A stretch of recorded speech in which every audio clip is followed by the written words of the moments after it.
Norm Casse joins us now. Good morning, Norm. Good morning. Let's talk about the big horse right off the bat. I had your dad on, had Mark on, probably the middle of the meet at Saratoga, maybe a little before, a little after. Tepin at that point, he was commenting, maybe he was reacting to kind of a crazy weather. It's never that humid that long up there. But maybe the hot and humid weather just wasn't to her liking, so the workouts weren't to your liking, the team's liking. But it seems like the end of the meet, things turned around a little bit. She's coming into here, it seems like, with a lot of positive feedback. Give us the rundown over the past month or so with Tepin. I'd say about the last month and a half, something happened where she turned around. I think it was the heat. I think it was the traveling. She did a lot of traveling. She didn't just come back from England. She came back to England, went to New York, went to Kentucky, back to New York. So we threw a lot at her. She's had a really good month and a half.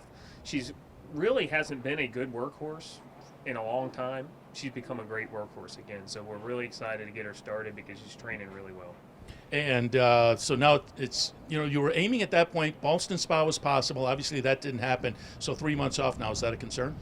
I mean, that's always a concern. You're coming off a layoff like this. She's always ran well, fresh. Her works have been the way that we like them coming off a layoff. They've been fast. She's galloped out really strong, and she should be ready to go. And obviously there's a concern tomorrow. Beautiful day on Friday here as we're talking, but tomorrow potentially some weather. Any concerns there? Because she's done well on soft going before. My only concern about that is I want it to be a beautiful day. I want it to be nice. We brought this horse up here. This is our home base. We wanted to show off our biggest star, and we want a big crowd to show up. The rain would tamper down at that. So if it rains, we'll be happy because she'll actually prefer a yielding turf. And Breeders' Cup Mile last year, is that the game plan again this year? And I know you don't like to look that far ahead. Trainers don't, but would there be a race in between potentially? We're going to go by how she runs in this race. If there's a race in between, it would be at Kingland. If she runs a really big number and comes out of it kind of tired, then we'll have to wait on it. But we'll go run one race at a time.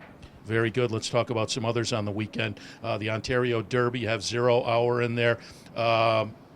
Didn't run well in the debut up at Saratoga, but came back and ran nice up here at Woodbine with a 79 buyer figure. What are you looking for from 0 Hour? 0 Hour actually had an excuse coming out of the race in Saratoga. He was well meant. We were really high on him as a 2-year-old. He came out of there with a little injury. We took care of that. You got to see what 0 Hour is really about when he ran here, his first start here in Woodbine. Trained for it since, and we were really high on this horse. Also in the Northern Dancer, this is one I want to know. You're looking for a rebound from World Approval. Finished 7th in the Arlington Million, but there was a pack there at the end, only back a length and a quarter. Certainly working up at Saratoga and looks potentially ready for a nice rebound. What are your thoughts on World Approval? Kind of an enigma. We really thought he would run well in Arlington. He had trained really well going into the race. Thought he had a big shot, and he just ran the flat. He seemed flat that morning. He seemed flat in the paddock, and he just didn't run his race. Maybe he regressed a little bit. We gave him a little bit of a freshening, only working twice before this one, and he's got a big shot. I guess the question mark is how far he wants to go, but there's no pace. He's going to get to go on the lead, and it looks like they're going to have to run him down. So we'll look for a rebound from him and some horses on Sunday with futures ahead of them. And I wanted some thoughts on in the Summer Stakes, a mile on the turf, Conquest Sure Shot. You also have the one I want to hear about, Conquest Fahrenheit, who in the career debut, really nice win in the career debut with a 91 buyer figure. What are you guys looking from Conquest Fahrenheit? Just another step forward. The word was out at Woodbine from our Woodbine group that the horse was talented. He obviously didn't disappoint. He's got to move forward and prove that he can do it against better horses. But we're really high on him, and we're excited to see what he does in Stakes Company.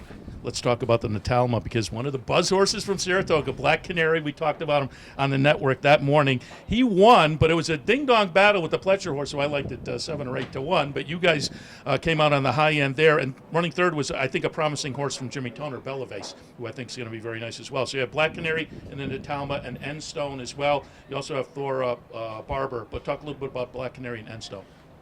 Black Canary, that might come back as a key race from Saratoga. It seemed like there was a lot of buzz about a lot of horses, a lot of well-met horses. We really were high on her. She had worked really well. She's ideal. We're not doing it the ideal way. She's coming back in 2 weeks. She's not having to work between, but we're stretching her for 5.5 to a 1-turn mile. We think it's better than waiting and running her 2 turns at Kingland. I guess that's going to be the big question mark. I know talent-wise, she could win this race. It's just preparation-wise, is she ready to do this?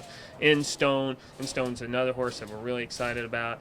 She got this assignment because she worked with Tepin. She was Tepin's workmate 2 works back, worked head to head with her, and we thought she deserved a shot to be in here. Very good. And give us just a little update on Catch a Glimpse, who had the unbeaten streak, the turf unbeaten streak, broken by what is a nice Jimmy Toner horse, Time in Motion. But give us an update on Catch a Glimpse. Catch a Glimpse worked this morning at Saratoga, 48 and change out in 101. Goal is she'll have 3 more works before the Queen Elizabeth at Kingland during the middle of the meet there, where she'll probably hook up with our arch rival Jimmy Toner again. But we'll have our home court advantage there. Very good. Good luck over the weekend. Thank you very much.